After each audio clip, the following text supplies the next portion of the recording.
In case you guys are new here, the way my channel works is since I'm kind of a general FPS channel, whatever FPS game I'm mostly into is the one I'm going to be talking about. So in this video I'm going to be proposing an idea about Call of Duty World War II and critiquing Sledgehammer for not implementing this in the first place. With every Call of Duty, I feel like there's a couple of steps forward in some areas, but a lot of lost features in total. One of the features I really like in Infinite Warfare is the ability to get prestige weapons. And in COD World War II, I'm kind of wondering why there's no incentive for me to get to max prestige. I am really into getting to the max level in Call of Duty games, at least to the max prestige. Maybe not max prestige level 1000, I feel like that's an insane waste of time. These games are only out for 1 year. They only have 1 year to really give me any sort of value before the next one comes out. So when Call of Duty makes leveling up an insanely slow process, and a non-fruitful one at that, it makes me wonder why I would even do it. It's like a lot of developers just seem to have forgotten that if you want a player to keep playing your game, give them something to work towards. This was my problem with Battlefield 1. Compared to Battlefield Hardline and 4 and 3, there was like 1/10 of the stuff to earn. So I didn't want to put in the time. Or at least I didn't even feel like the time I put in meant anything. This was also a problem in Far Cry 5. Far Cry 5 has lots of ways to make money. Far Cry 5 has a big expansive open world and lots of loot caches and all these things. And you can earn points and money, but there's nothing worth spending them on. No unique weapons, no endgame goals.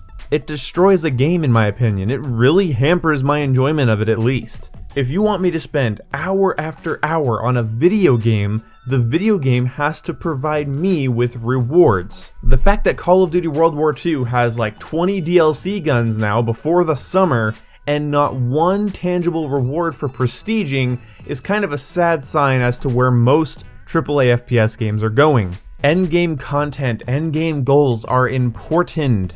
Now, some people see rewards and unlocks like that to be arbitrary or time wasting, but good for you. Most people want something to work for in their video game, and they don't have the mentality that, oh, it takes too long, so it's arbitrary. Now, there is a point where some things do take too long, and they are overwhelming as hell.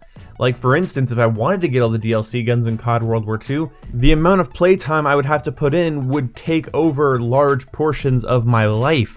So my idea for COD World War II would really be that they would implement some type of store that only unlocks after you get to a certain prestige. This store could have exclusive items, weapons you can buy directly for a much lower price than if you bought the whole collection to get it before getting to max prestige. I think it'd be cool to go to the Quartermaster and see a new menu tile that says Prestige Store that has a bunch of exclusive stuff. Or maybe a specific outfit at least, or a custom reticule. I mean, honestly, the game gives you nothing. The game really gives you nothing in terms of gameplay for getting to the highest level in the game. What is the point of that? I know you want people to buy supply drops. I know you want people to spend way too much game time just trying to get one of your post-launch weapons. I know you want people to spend all of their time on your timed events. But why would it not benefit you, or in what way would it be a detriment to you, Activision and Sledgehammer, to give me some sort of goal to work towards? Advanced Warfare had prestige rewards, it had a prestige outfit that you could only get for being max prestige, and on top of that, it had a bunch of gear and items you could get just for completing challenges. No RNG required. That's really not that novel of an idea. And like I said, this also goes for Battlefield 1 and Far Cry 5. They're more than happy to add DLC, but in terms of giving a player long-term goals to work towards throughout the life cycle of the game, who cares, whatever. Hope they buy the Season Pass or Premium Pass to get all the rest of the content. What is so novel about putting challenges in a game that give players rewards? What is so difficult about giving rewards to players for leveling up, resetting their level, leveling up, resetting their level 10 plus times? Why don't I get a reward for that? So honestly, it makes no sense to me, and if you're wondering why I'm reusing gameplay, I'm not. This is actually the second half of the match I used the first half of this match in a different video, and now I'm using the second half of it. So if you thought I was reusing gameplay because I'm lazy, you're wrong. It's just the second half of the same match.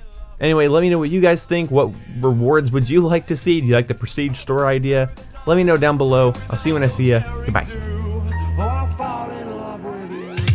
I'm an innocent being seduced by your charms. I'm a young boy tickled to death in your arms. Your kisses taste like bitter almonds. It's wrong, but I want you tonight.